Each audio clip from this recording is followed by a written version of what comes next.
আমন্ত্রণ দেশ জনপদ লাইভে, সঙ্গে আছে আমি শারমিন নান্সি। অল্প সময়ে কোরবানির পশুর বর্জ্য অপসারণ হওয়ায় স্বস্তি প্রকাশ করেছেন রাজধানীবাসী। বিস্তারিত জানাতে তেজগাঁও শিল্প এলাকা থেকে যুক্ত হচ্ছেন সহকর্মী ফাহিম ইউসুফ। ফাহিম, নগরের কোথাও বর্জ্য দেখেছেন কিনা, পরিচ্ছন্নতা অভিযান কি এখনো চলছে, আমাদেরকে জানাবেন।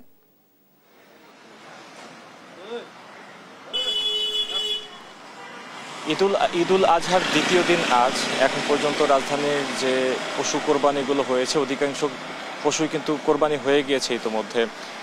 এই মুহূর্তে আমরা রাজধানীর তেজগাঁও যে শিল্প এলাকা রয়েছে সেখানে রয়েছি। এখানকার সার্বিক পরিস্থিতি যদি আপনাকে একটু জানাতে চাই, দুই সিটি কর্পোরেশন মিলে কিন্তু ঢাকার বর্জ্য ব্যবস্থাপনায় প্রায় 2000 এর উপর পরিচ্ছন্নতা কর্মী কাজ করছেন এখন পর্যন্ত। গতকাল ঢাকা উত্তর সিটি কর্পোরেশন এবং দক্ষিণ সিটি কর্পোরেশনের প্রশাসক কিন্তু এই যে বর্জ্য ব্যবস্থাপনা কর্মসূচি সেটিতে 12 ঘন্টার চ্যালেঞ্জ নিয়ে তারা কাজ শুরু করে। তো এই মুহূর্তে সার্বিক যে বর্জ্য ব্যবস্থাপনার পরিস্থিতি, এটি হচ্ছে হাটগুলোর যে বর্জ্য রয়েছে সেই হাটগুলোর বর্জ্য বাদ দিয়ে যে ঢাকার গরুগুলো কোরবানি করা হয়েছে, কোরবানি করা গরুর যে সার্বিক বর্জ্য সেগুলো কিন্তু ইতোমধ্যেই অপসারণ করা হয়েছে। এবং এই মুহূর্তে কিন্তু ঢাকা এবং আশপাশের অঞ্চলের যে অলিগলি থেকে শুরু করে যে প্রধান সড়কগুলো রয়েছে সেখানকার অধিকাংশ বর্জ্যই অপসারণ করা হয়েছে। কিন্তু যে সকল জায়গায় হাট দেয়া হয়েছিল, গরুর হাটের যে বর্জ্যগুলো রয়েছে সেই বর্জ্যগুলো অপসারণ করতে কিন্তু অনেকটাই টাইম লাগছে তারা আমাদের জানান যে বিভিন্ন শিফটে একাধারে কিন্তু নিরবিচ্ছিন্নভাবে তারা কাজ করে যাচ্ছে দক্ষিণ এবং উত্তর সিটি কর্পোরেশন। তাদের মতে এখন পর্যন্ত যে বর্জ্যটুকু অপসারণ করা হয়েছে সেটি সম্পূর্ণই যে গরুর বর্জ্য সেটি, কিন্তু হাটের যে বর্জ্যগুলো রয়েছে সেগুলো অপসারণ করতে এখনো অনেকখানি সময় প্রয়োজন। এবং এই জন্য তারা কিন্তু বলছেন যে আজকের মধ্যেই এগুলো সম্পূর্ণ অপসারণের ব্যবস্থা তারা করছেন।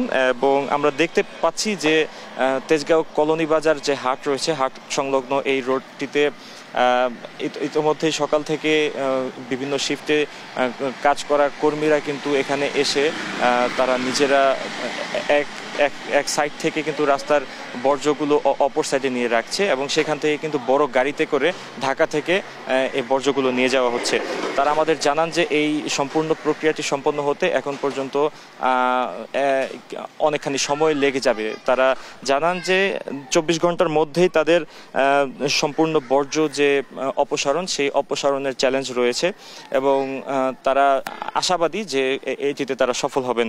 এছাড়া এখানে আমরা আশপাশের অঞ্চলের যে সকল সাধারণ জনগণ রয়েছে তাদের সঙ্গে কথা বলে যেটি জানতে পারলাম, তাদের কথা হচ্ছে যে সরকার এবার অনেক দ্রুত বর্জ্য যে অপসারণ সেই অপসারণ কার্যক্রম চালাতে সক্ষম হয়েছেন। গরুর যে বর্জ্যগুলো রয়েছে, রক্ত এবং অন্যান্য বর্জ্য, সেগুলো অপসারণে কিন্তু তাদের তেমন একটি বেগ পোহাতে হয়নি, কারণ ঢাকাবাসীর এবারের অনেকটা সংযত আচরণ। ঢাকাবাসী কিন্তু গত কয়েক বছরের তুলনায় এবার তারা অনেকটাই নিজেদের দায়িত্বশীলতার পরিচয় দিয়েছেন। সিটি কর্পোরেশনও কিন্তু ইতোমধ্যে এটির একটি প্রশংসা করেছেন যে ঢাকাবাসী তাদের অনেক সহযোগিতা করেছেন। যে সকল পলিথিনগুলো তারা সরবরাহ করেছেন সেই পলিথিনগুলোতে কিন্তু তারা নির্দিষ্ট বর্জ্য রেখেছিলেন, যার ফলে যত্রতত্র ময়লা না ফেলার কারণে কিন্তু যে বর্জ্য অপসারণ কার্যক্রম সেটি করতে তাদের অনেকটা সুবিধা হয়েছে। এরকম দায়িত্বশীল আচরণ যদি সবসময় করে থাকে এবং সরকারকে যদি এভাবে সহযোগিতা করতে থাকে, সেই ক্ষেত্রে তারা বলছেন যে তাদের যে সার্বিক ব্যবস্থাপনা এই ব্যবস্থাপনাতে তাদের তেমন কোনো বেগ পোহাতে হবে না। কিন্তু হাট ব্যবস্থাপনার এই বিষয়গুলোতে আশপাশের অঞ্চলের যে সকল বাসিন্দারা রয়েছেন তারা আমাদের জানান যে তারা এতে সন্তুষ্টি নন, কারণ ইতোমধ্যেই যে তাদের কথা অনুযায়ী 12 ঘন্টা শেষ হয়ে গিয়েছে, এখনো হাটের বর্জ্য অপসারণ করা হয়নি। এই জন্য তারা জানান যে অতি দ্রুত যাতে সিটি কর্পোরেশনের একটি পদক্ষেপ নেওয়ার মাধ্যমে এই বর্জ্য অপসারণ করেন এবং তারা জানান যে এই ধরনের পদক্ষেপ নিয়মিত রাখতে হবে, যাতে যে বর্জ্য থেকে বিভিন্ন ডেঙ্গু এবং অন্যান্য যে সকল জীবাণু ছড়ায় সেগুলো যাতে না হয়। এই ছিল রাজধানীর তেজগাঁও শিল্প এলাকা থেকে সর্বশেষ। নান্সি। ফাহিম, আপনাকে ধন্যবাদ।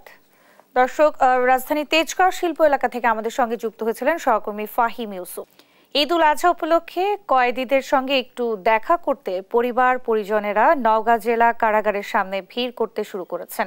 এ বিষয়ে বিস্তারিত জানাচ্ছেন সহকর্মী কাজী কামাল হোসেন। কামাল, এই আয়োজন নিয়ে কি বলছে কারা কর্তৃপক্ষ? পরিবার পরিজনের প্রতিক্রিয়া কেমন জানাবেন? ন্যান্সি, আপনি যেমনটি বলছিলেন, সকাল থেকে আজকে নওগাঁ জেলা কারাগারের সামনে পরিবার পরিজনের সাথে ঈদ উপলক্ষে পরিবার পরিজনরা দেখা করার জন্য এসেছেন। বিশেষ করে যারা কয়েদি এবং হাজতি আছেন তাদের সাথে দেখা করার জন্য সকাল থেকে ভিড় জমিয়েছেন এখানে। আমি এখন দাঁড়িয়ে আছি নওগাঁ জেলা কারাগারের সামনে। এখানে প্রচণ্ড তীব্র রোদ উপেক্ষা করে এখানে পরিবার পরিজনরা এসেছেন। তাদের পরিবারের যারা যে সকল সদস্য জেলখানায় আবদ্ধ আছে তাদেরকে ঈদের যে ভালো খাবার সেই খাবারগুলো দেওয়ার জন্য লাইন নিয়ে দাঁড়িয়েছেন এবং রেজিস্ট্রেশন করছেন, খাবারগুলো পৌঁছে দিচ্ছেন। আমি আপনাকে দেখানোর চেষ্টা করব এইখানকার জেলখানায় এখানে প্রচণ্ড ভিড় সকাল থেকেই। বিশেষ করে বহিরাগত বাইরে যারা দর্শনার্থী, যারা আত্মীয় স্বজন আছেন, যারা ভাই আছেন, বাবা আছেন, তারা এসেছেন, মা এসেছেন, বোন এসেছেন। তাদের যারা হাজতে আছেন বা জেলখানার মধ্যে যারা আবদ্ধ আছেন তাদের সাথে দেখা করার জন্য এসেছেন এবং তাদের খাবারগুলো সরবরাহ করছেন। এবং এখানে বিভিন্নভাবে খাবারগুলো পরীক্ষা নিরীক্ষা করে এই খাবারগুলো সরবরাহ করা হচ্ছে এবং এই খাবারগুলো পরীক্ষা নিরীক্ষা করে চেক করে দেখানো হচ্ছে এবং এই খাবারগুলো ভিতরে পাঠানো হচ্ছে। পাশাপাশি এদের নির্দিষ্ট তালিকা করে এদের খাবারগুলো ঠিকমতো পৌঁছে এবং পরিবারের সদস্যরা দেখা করার জন্য সুযোগ করে দেওয়া হচ্ছে। আমি এ বিষয়ে কথা বলার চেষ্টা করব এখানকার জেল সুপার রত্না রায়ের সাথে। আসলে আপনারা কোন উদ্দেশ্যে এবং কি কেমন করে এই দেখা করার পরিবেশটা করে দিচ্ছেন এবং এত বেশি লোকের কি করে সেবাটা দিচ্ছেন, এতে কি অসুবিধা হচ্ছে কিনা? আইজি স্যারের নির্দেশে আমরা সকলে মিলে কারাগারকে সংশোধনাগার করার লক্ষ্যে কাজ করে যাচ্ছি। পবিত্র ঈদ উল আজহা উপলক্ষে আমরা ঈদের দিনকে বিশেষ আয়োজন করেছিলাম। উন্নত মানের খাবার পরিবেশন করা সহ কালচারাল প্রোগ্রামের আয়োজন করা হয়েছে। আর আজকে স্বজনেরা তাদের জন্য খাবার দিতে পারছে বন্দীদের জন্য, সেই খাবার আমরা বিশেষভাবে পরীক্ষা করে ভেতরে দিচ্ছি এবং সাথে সাথে তারা বিশেষ সাক্ষাতের ব্যবস্থা করা সহ মোবাইল ফোনে কথা বলার সুযোগ রয়েছে এবং আগত যে দর্শনার্থীরা এসেছেন তাদের জন্য চকলেট, চিপস সহ সুপ্রিয় পানীয় জলের ব্যবস্থা রয়েছে এবং আমরা আমাদের সীমিত জনবল দিয়ে সকলে মিলে কাজ করে যাচ্ছি একটা সুন্দর আনন্দবহুল ঈদ উপহার দেওয়ার জন্য। ধন্যবাদ। কথা বলছিলাম জেল সুপার রত্না রায়ের সাথে। তিনি জানাচ্ছিলেন তার এই সীমাবদ্ধতার কথা। তারপরেও তিনি এই ডাবল লোকবল যে সামলাতে গিয়ে সামান্য লোকবল দিয়ে ডাবল হাজত এবং কয়েদিদের সামলাচ্ছেন। এখানে জানিয়ে রাখি এখানকার যেখানে জেলখানার ধারণ ক্ষমতা হচ্ছে 587 জন, যার মধ্যে 22 জন মহিলা।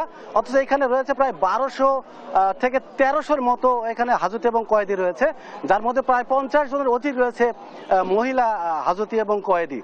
তো নওগাঁর জেলখানা থেকে ঈদ উল আজহা থেকে নিয়ে এই ছিল আমার কাছে সর্বশেষ তথ্য। ন্যান্সি। কামাল, আপনাকে ধন্যবাদ। দর্শক, নওগাঁ থেকে আমাদের সঙ্গে যুক্ত হয়েছিলেন সহকর্মী কামাল হোসেন। ঈদ উল আজহার ছুটি কাটাতে পর্যটকরা ভিড় করতে শুরু করেছেন কক্সবাজার সমুদ্র সৈকত ও বান্দরবানের বিভিন্ন পর্যটন স্পটে। এ বিষয়ে বিস্তারিত জানাতে সরাসরি যুক্ত হচ্ছেন সহকর্মী আব্দুর রহমান এবং আবুল বাশার নয়ন। শুরুতেই যাচ্ছি আব্দুর রহমানের কাছে। আব্দুর রহমান, সৈকতে কেমন লোক সমাগম দেখছেন? স্থানীয় মানুষের পাশাপাশি পর্যটকের সমাগম কি ঘটেছে কিনা আমাদের জানাবেন।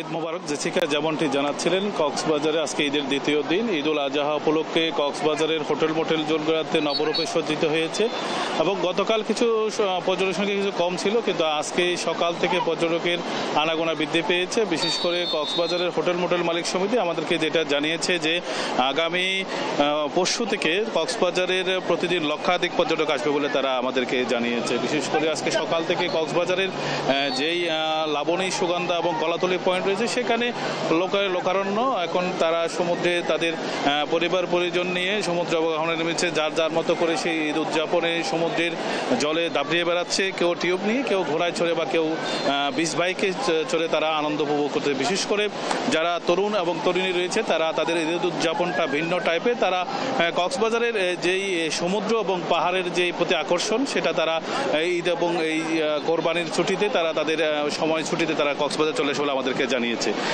জেসিকা, যেটি বিষয় সেটা হলো যে কক্সবাজারের যেই আবহাওয়া রৌদ্রোজ্জ্বল রয়েছে, সকাল থেকে কক্সবাজারের হালকা মেঘলা আকাশ ছিল, পরে বর্তিতে এখন প্রচণ্ড তাপ। তারপরে এই গরমের মধ্যেও মানুষ কিন্তু সমুদ্র সৈকতে তাদের আনন্দ উদযাপনের কোনো ঘাটতি নেই এবং তারা সমুদ্রের যে ওয়াটার বাইক রয়েছে, বিভিন্ন ধরনের বিনোদন যেই স্পটগুলো রয়েছে, তারা ওখানে তাদের মতো করে ইচ্ছে ঘুরিয়ে বেড়াচ্ছে। আর যেই হোটেল মোটেল মালিক সমিতি যেটা জানিয়েছে, তাদের ইতিমধ্যে প্রায় 70% হোটেল রুম বুকিং হয়েছে। আগামী কাল পরশু থেকে এটি শতভাগ হবে বলে তারা আমাদেরকে জানিয়েছে। বিশেষ করে কক্সবাজার পর্যটক যখন আনাগোনা হয়, কিছু দুষ্ট এবং কিছু অসাধু ব্যবসায়ীরা রয়েছে, হোটেলের খাবারের দাম বৃদ্ধি থেকে শুরু করে বিভিন্ন ধরনের যে অপকর্মগুলোর জন্য তারা জড়িত থাকে, সেগুলো থেকে নিবৃত্ত করার জন্য টুরিস্ট পুলিশ, জেলা প্রশাসন এবং বিচ ম্যানেজমেন্ট কমিটি, হোটেল মালিক সমিতি সহ যেই সংস্থাগুলো রয়েছে, তারা তাদের মেহমানদেরকে নিরাপত্তা দেওয়ার জন্য তারা প্রস্তুত রয়েছে। এবং সার্বিক পরিস্থিতি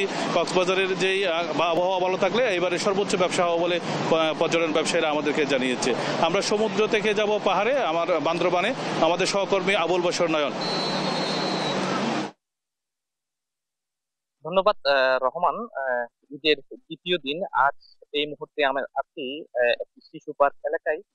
সকাল থেকে আসলে শিশু পার্কে উপস্থিতি খুবই কম। আমরা এখানকার যারা পরিচালক রয়েছেন তাদের সঙ্গে কথা বলেছি, তারা বলেছেন গতকাল আসলে মানুষের উপস্থিতি ব্যাপক ছিল, আজকে সকাল নাগাদ কিছুটা উপস্থিতি কমেছে।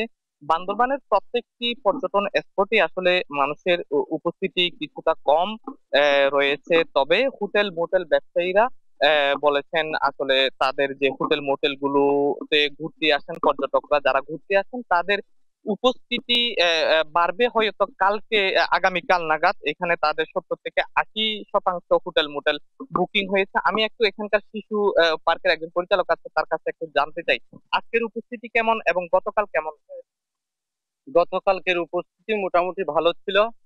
গতকালকের তুলনায় আজকে একটু উপস্থিতি কম। আশা করতেছি বিকেলের দিকে শিশুদের উপস্থিতি একটু বাড়তে পারে। কোরবানির ঈদে আর আপনার রমজানের ঈদের থেকে একটু উপস্থিতি কম থাকে, এটাই স্বাভাবিক। আসলে যেমনটি শুনছিলেন কোরবানির ঈদে উপস্থিতি কম রয়েছে তেমনটি জানাচ্ছিলেন। তবে আমি একটি বিষয় জানিয়ে রাখি, বর্ষা মৌসুমে পাহাড়ের যে প্রকৃতিটা নতুন ভাবে সেজে উঠে, মেঘের যে ছোঁয়া নেওয়ার মানুষের যে আকর্ষণটা সেটি বাড়ে, যার কারণে বর্ষা মৌসুমে বান্দরবানের পাহাড়ে মানুষের যে পর্যটকরা রয়েছেন, ভ্রমণ পিপাসু যারা পাহাড় প্রেমী যারা রয়েছেন, তাদের উপস্থিতিটা বাড়বে। হয়তো আগামী কয়েকদিন পর হয়তো ঈদের ছুটি কাটাচ্ছে অনেকে, বিভিন্ন এলাকায় নিজের পরিবার নিয়ে সময়টা কাটাচ্ছেন, যার কারণে তারা আগামী 2-1 দিনের মধ্যে হয়তো বান্দরবানের পর্যটন যে দীর্ঘদিন ধরে যে নীরব ছিল সেটি আবারও চাঙ্গা হয়ে উঠতে পারে। আরেকটি বিষয় জানিয়ে রাখি, আপনারা জানেন যে বান্দরবানের থানচি এবং রুমা উপজেলায় পর্যটনের উপর একটি নিষেধাজ্ঞা ছিল পাহাড়ে সন্ত্রাস বিরোধী অভিযানের কারণে, কিন্তু সেই নিষেধাজ্ঞা শিথিল করা হয়েছে। অর্থাৎ এখন থেকে থানচি উপজেলার তিন্দু পর্যন্ত পর্যটকরা ঘুরতে পারবেন। পাশাপাশি রুমা উপজেলায় যেই বিশ্বের মধ্যে সবচেয়ে বেশি পরিচিত যে গ্রামটি মোল্লাই পাড়া, পরিচ্ছন্ন গ্রাম হিসেবে যে গ্রামটি পরিচিত, সে মোল্লাই পাড়া পর্যন্ত পর্যটকরা ঘুরতে পারবে এমনকি প্রশাসনের পক্ষ থেকে বলা হয়েছে। তবে পর্যটকদের কিছু নির্দেশনা দেওয়া হয়েছে যাতে করে স্থানীয় যারা যে প্রশাসন রয়েছে, সেনাবাহিনী, বিজিবি, পুলিশ, টুরিস্ট গাইড থেকে শুরু করে তাদের যেই নিয়মগুলো, সেই নিয়মগুলো তাদের মেনে চলার জন্য তারা আসলে বলেছেন। পাশাপাশি আমরা গতকাল বান্দরবানের বিভিন্ন স্পট ঘুরে আমরা দেখেছি বিকেল নাগাদ, সকালে পর্যটকের উপস্থিতি কম থাকলে বিকেলে কিছুটা উপস্থিতি বেড়েছিল। সব মিলিয়ে আসলে একটি আশা করছেন পর্যটন সংশ্লিষ্ট যারা ব্যবসায়ী রয়েছেন, পর্যটন খাতে যারা আসলে বান্দরবানে যারা ব্যবসা করেন তারা প্রত্যাশা করছেন যে দীর্ঘদিন বান্দরবানের যে নীরব নিস্তব্ধ থাকা পর্যটন স্পটটি আবারও নতুন করে চাঙ্গা হয়ে উঠবে। তাদের যেই ব্যবসা বাণিজ্য তাদের যে ক্ষতি হয়েছে সে ক্ষতিটা তারা পুষিয়ে নিবেন, এমনটি আসলে তারা বলেছেন। আসলে এই ছিল আমার কাছে বান্দরবান থেকে পর্যটনের সর্বশেষ। চলে যাচ্ছি স্টুডিওতে। নয়ন, আপনাকে ধন্যবাদ। সেই সঙ্গে আব্দুর রহমান, আপনাকেও ধন্যবাদ জানাচ্ছি। দর্শক, বান্দরবান এবং কক্সবাজার থেকে আমাদের সঙ্গে যুক্ত হয়েছিলেন সহকর্মীরা। ঈদের আনন্দকে এক ধাপ বাড়িয়ে নিতে ও ঈদের ছুটিকে কাজে লাগাতে দেশের বিভিন্ন জেলা থেকে আসা পর্যটক ও দর্শনার্থীরা ভিড়ে মুখরিত দিনাজপুর জেলার নবাবগঞ্জ উপজেলার স্বপ্নপুরী। এই বিষয়ে আরও জানাতে আমাদের সঙ্গে এই মুহূর্তে যুক্ত হচ্ছেন সহকর্মী হারুনুর রশিদ। হারুন, দর্শনার্থীদের উপস্থিতি কেমন দেখছেন বা সেখানকার পরিস্থিতি কেমন আমাদের জানাবেন। হারুন, আপনি কি আমাকে শুনতে পাচ্ছেন?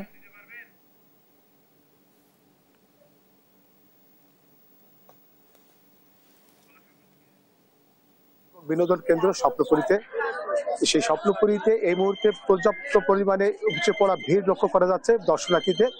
তো আমরা আপনাদেরকে দেখানোর চেষ্টা করবো যে কি পর্যায়ের ভিড় এখানে চলছে। আমি মূলত মূল ফটক যেটা, সেখান থেকে আপনাদের লাইভটি দেখানোর চেষ্টা করছি যে এই মুহূর্তে এখানে দর্শনার্থীরা প্রচুর পরিমাণে গাড়ি, বিভিন্ন ধরনের যানবাহন নিয়ে এখানে কিন্তু তারা আসছেন এবং আমরা লক্ষ্য করছেন যে বিভিন্ন ধরনের যে যানবাহন, বিশেষ করে বাস, মাইক্রো বাস, অটোরিকশা, এইসব নিয়ে কিন্তু প্রচুর পরিমাণে লোকজন এই স্বপ্নপুরীতে আসতে শুরু করেছে। এবং ঈদের যেহেতু 10 দিন ছুটি আছে এবং এটাকে কেন্দ্র করে এই 10 দিনেই জাঁকজমক থাকবে এই স্বপ্নপুরীর এই মূল ফটকটি এবং স্বপ্নপুরীর ভেতরটাতে। এই স্বপ্নপুরী মূলত 150 একর জায়গায় উপরে নির্মিত। এই স্বপ্নপুরীতে প্রায় 500 থেকে 550 গাড়ি এখানে রাখার ব্যবস্থা আছে। সে কারণে এই যে দ্বিতীয় গেট দিয়ে এই গাড়িগুলো কিন্তু এই মুহূর্তে স্বপ্নপুরীর ভেতরে ঢুকছে। আর মূল ফটক যেটা আপনাকে আমি দেখার চেষ্টা করতেছি, এখান থেকে কিন্তু টিকিট সংগ্রহ করা হচ্ছে এবং টিকিট সংগ্রহ করে এই মানুষ যারা পথচারী তারা কিন্তু এই দিয়ে প্রবেশ করতেছে। তো স্বপ্নপুরীর ঠিক এই গেটটা দিয়ে আমরা এই মুহূর্তে আপনাদের দেখানোর চেষ্টা করতেছি এবং পাশে 2টি টিকিট কাউন্টার এটাকে রাখা হয়েছে। এই টিকিট কাউন্টারগুলো যারা এই দর্শকদের এখানে আসছেন তারা কিন্তু এই টিকিট কাউন্টারের টিকিট সংগ্রহ করার পরে কিন্তু যেতে পারতেছে। আমরা দেখার চেষ্টা করছি কি পরিমাণে মানুষের যে সমাগম এবং যানবাহনগুলো কতজন আটকে আছে রাস্তার উপরে, সেটা আপনাদের দেখার চেষ্টা করছি। প্রচুর পরিমাণ যানবাহন কিন্তু স্বপ্নপুরী উদ্দেশ্যে এখানে আসছে এবং অনেক উঠতি বয়সের বাচ্চারা কিন্তু আমরা দেখতে পাচ্ছি আপনারা বিভিন্ন আনন্দ উল্লাসের মধ্যে দিয়ে ঈদকে উদযাপন করার জন্য স্বপ্নপুরীতে প্রবেশ করার চেষ্টা করছে। এবং এইটা দ্বিতীয় গেটের যে রাস্তা, সেই রাস্তা থেকে স্বপ্নপুরীতে যাচ্ছে। তো আমাদের এই মুহূর্তে স্বপ্নপুরীর আসলে বলতে গেলে একটা খুব জাঁকজমক একটা পরিস্থিতি তৈরি হয়েছে। তো স্বপ্নপুরীর এই যে গ্যাদারিং, মানুষের যে উঁচু পড়া ভিড়, এটাই ছিল এই স্বপ্নপুরী থেকে বিস্তারিত। হারুন, আপনাকে ধন্যবাদ। দর্শক, দিনাজপুর থেকে আমাদের সঙ্গে যুক্ত হয়েছিলেন সহকর্মী হারুনুর রশিদ। এই ছিল এখনকার দেশ জনপদ লাইভ। পরের বুলেটিন দেখার আমন্ত্রণ রইল। ধন্যবাদ সবাইকে।